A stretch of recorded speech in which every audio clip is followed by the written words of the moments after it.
Tournament का पहला दिन काफी थकान भरा था। ली गियोन और चारयोन दोनों सेक्ट में पहुंच चुके थे।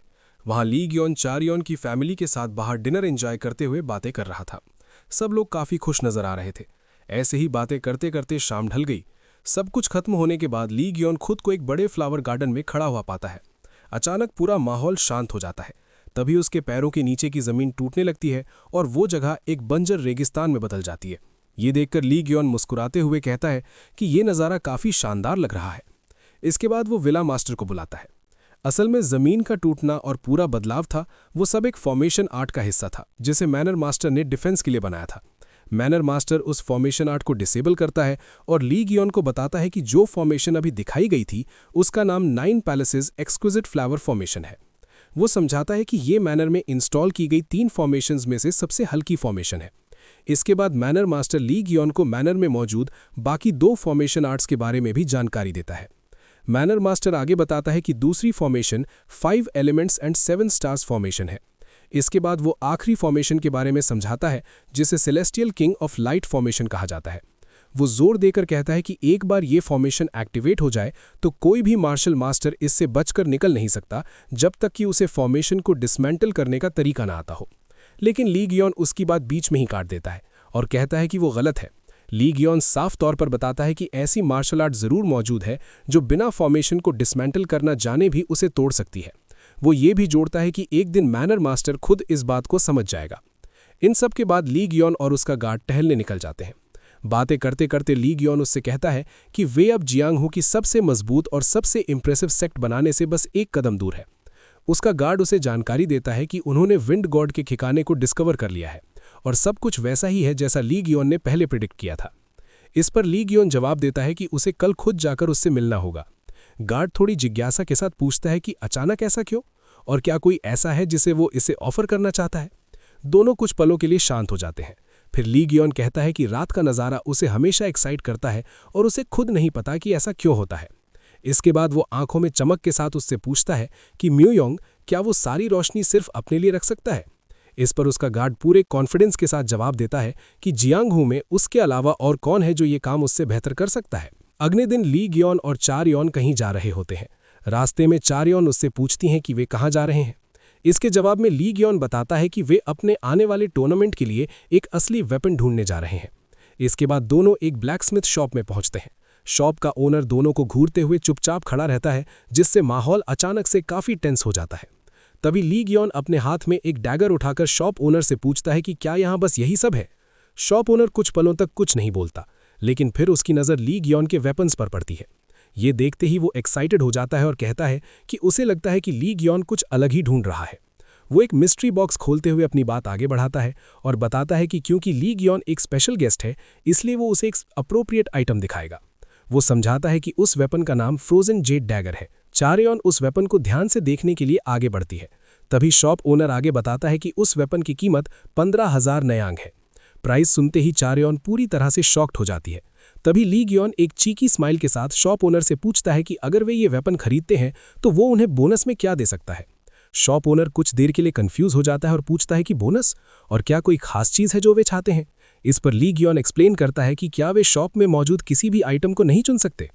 शॉप ओनर उसे ध्यान से देखते हुए सोचने लगता है कि शायद ली गियोन जानता है कि यहाँ रखी चीज़ें कोई आम आइटम नहीं है, और उसे ये आदमी काफ़ी अजीब लगने लगता है। आखिरकार शॉप ओनर उसे अपनी मर्जी का एक आइटम चुनने की इजाज़त दे देता है। ली गियोन बिना कोई वक्त ज़ाया किए सीधे एक आइटम की तरफ पॉइंट करता है। उसकी चॉइस देखकर शॉप ओनर पहले शॉक्ड हो जाता है, फिर थोड़ा एक्साइटेड भी फील करता है। वो मुस्कुराते हुए ली गियोन से उसका नाम पूछता है। ली गियोन का नाम सुनते ही शॉप ओनर गहरी सोच में पड़ जाता है। वो अपने मन में सोचता है कि ये नाम उसने पहली बार सुना है, लेकिन ये भी हैरानी की बात है कि ली गियोन जैसा अनुभवहीन लड़का उस आइटम को पहचान सका। उसे शक होने लगता है कि या तो उसका बैकग्राउंड कुछ एक्स्ट्रा ऑर्डिनरी है या फिर वो खुद ही एक एक्स्ट्रा ऑर्डिनरी इंडिविजुअल है। वो मन ही मन ये भी सोचता है कि क्या ली गियोन के पास मौजूद वो तलवारें और ब्लेड्स सच में वही हैं जिनका वो अंदाज़ा लगा रहा है। डील पूरी होने के बाद दोनों एक दूसरे की तरफ देखते हैं और बस हंसने लगते हैं। इस पूरे सीन में बेचारी चारयोन समझ ही नहीं पाती कि वो आखिर कहाँ फंस गई है। शॉप से बाहर निकलते ही चारयोन जोर से चिल्लाते हुए ली गियोन को डांटने लगती है। वो कहती है कि उसने एक डैगर पर 15,000 नयांग खर्च कर दिए, और जैसे ये कम था उसने उन पुराने ग्लव्स को बोनस में मांग लिया। वो उसे या तो पागल या बेवकूफ़ बताती है, फिर कहती है कि नहीं, वो तो एक क्रेजी फूल है। इस पर ली ग्योन उसे शांत करते हुए समझाता है कि वो बेवजह इतना शोर मचा रही है। वो उससे कहता है कि बस अपना हाथ आगे बढ़ाओ। वो समझाता है कि अगर वो वे ग्लव्स पहनेगी तो इससे उसकी मार्शल आर्ट्स थोड़ी इंप्रूव होंगी। वो ये भी याद दिलाता है कि वो अभी 7 स्टार स्टेज पर ही अटकी हुई है। इसके बाद ली ग्योन उसे गंभीर नज़रों से बताता है कि सबसे मामूली दिखने वाली चीज़ों के अंदर भी अपनी एक यूनिक एनर्जी होती है और उन्हें रिस्पेक्ट के साथ ट्रीट करना चाहिए और उनकी मौजूदगी को महसूस करना चाहिए। ग्लव्स पहनते ही चारियोन के आसपास हवा तेजी से इकट्ठा होने लगती है। धीरे धीरे उसे समझ आने लगता है कि ये कोई ऑर्डिनरी आइटम नहीं है। हालांकि वो अभी भी इस बात को लेकर काफ़ी कंफ्यूज्ड रहती है कि इस आइटम को इस्तेमाल कैसे करना है और असल में ये आइटम है क्या। तभी ली ग्योन उसे समझाने लगता है और बताता है कि ये आइटम विंड गॉड है। वो समझाता है कि अगर वे दोनों एक एक ग्लव पहने तो जब भी वे एक दूसरे के करीब होंगे ये ग्लव्स अपने आप रिएक्ट करेंगे। वो आगे बताता है कि इसका ओरिजिनल मास्टर फिस्ट किंग था, जिसे विंड गॉड के नाम से जाना जाता था, जो 300 साल पहले जियांग हू का सबसे महान मार्शल मास्टर था। ली ग्योन एक ही शब्द में इसे ट्रेजर अमंग ट्रेजर्स बताता है। चारियोन उससे सवाल करती है कि अगर ये आइटम इतना बड़ा ट्रेजर है तो फिर ये डार्क आर्म्स मर्चेंट स्टोर में क्या कर रहा था। इस पर ली ग्योन थोड़ी असहमति और सोच के साथ जवाब देता है कि उसे खुद भी पूरी तरह से यकीन नहीं है। वो अंदाज़ा लगाता है कि शायद वो आदमी किसी ऐसे इंसान का इंतजार कर रहा था जो इसकी असली कीमत को पहचान सके। ली ग्योन आगे समझाता है कि इन ग्लव्स की मदद से हाथों से स्वॉर्ड की को भी ब्लॉक किया जा सकता है। हालांकि वो ये भी साफ करता है कि चारियोन की इंटरनल एनर्जी अभी कमज़ोर है, इसलिए अगर वो सीधे हाथों से इसका इस्तेमाल करेगी तो उसे सिवियर चोट भी लग सकती है। इसके बाद कहानी टूर्नामेंट के दूसरे स्टेज पर पहुंचती है। वहां पूरा स्टेज काफ़ी सजा हुआ था और अरीना पूरी तरह से भरा हुआ था। कई शहरों से लोग ये टूर्नामेंट देखने आए थे। तभी बोंग सूचन अनाउंस करता है कि इस साल के ड्रैगन एंड फीनिक्स टूर्नामेंट का दूसरा स्टेज स्ट्राइडिंग आर्ट का टेस्ट है। वो बताता है कि ये टेस्ट दिखने में काफ़ी सिंपल है, जिसमें बस एक पॉइंट से दूसरे पॉइंट तक पहुंचना है, लेकिन इसके साथ 2 कंडीशंस जुड़ी हुई हैं। पहली ये कि पार्टिसिपेंट्स को ज़मीन पर बने फुटप्रिंट्स पर ही कदम रखना है। दूसरी ये कि 2 लोगों को आपस में असिस्ट करते हुए पूरी कोऑर्डिनेशन और परफेक्ट रिदम के साथ आगे बढ़ना है। शुरुआत में सबको लगता है कि ये टास्क काफ़ी आसान है और कोई भी इसे आराम से पास कर लेगा, लेकिन हकीकत वैसी नहीं होती जैसी सब सोच रहे थे। ये टेस्ट बेहद मुश्किल होता है, जिसमें दोनों पार्टनर्स को पूरी तरह से सिंक, कोऑर्डिनेशन और परफेक्ट रिदम के साथ आगे बढ़ना होता है। ये बात ली ग्योन पहले से ही जान चुका होता है। वो हल्की आवाज़ में कहता है कि ये आसान नहीं होने वाला। ये बात उसकी चारियोन सुन लेती है। वो शॉक्ड होकर उसकी तरफ देखती है और पूछती है कि वो आखिर क्या कह रहा है।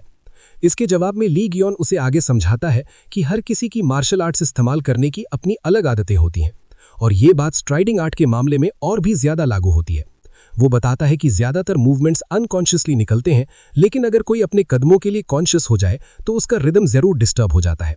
इसके अलावा वो ये भी जोड़ता है कि असली समस्या ये है कि इस टेस्ट में 2 लोगों को साथ साथ आगे बढ़ना है। तभी उनके पीछे से एक पार्टिसिपेंट पूछता है कि ये टेस्ट आगे कैसे प्रोसीड करेगा। क्या बाकी सभी लोगों को बाहर जाना होगा और सिर्फ वही लोग रहेंगे जिनका टेस्ट चल रहा होगा? इस पर सूचन जवाब देता है कि ऐसा नहीं है और ये टेस्ट सबके सामने ही कराया जाएगा। ये सुनते ही ज़्यादातर लोगों के मन में एक ही ख्याल आता है कि बाद में जाना ज़्यादा फायदेमंद होगा, ताकि वे पहले जाने वालों के कदमों को ध्यान से देख सकें। कई लोग सोचते हैं कि वे थोड़ा इंतजार करेंगे और देखेंगे कि पहले पार्टिसिपेंट्स कैसे आगे बढ़ते हैं। इसी दौरान भीड़ में से इम हागी पूरे कॉन्फिडेंस के साथ आगे आता है और कहता है कि वे इस चैलेंज को लेने के लिए तैयार है।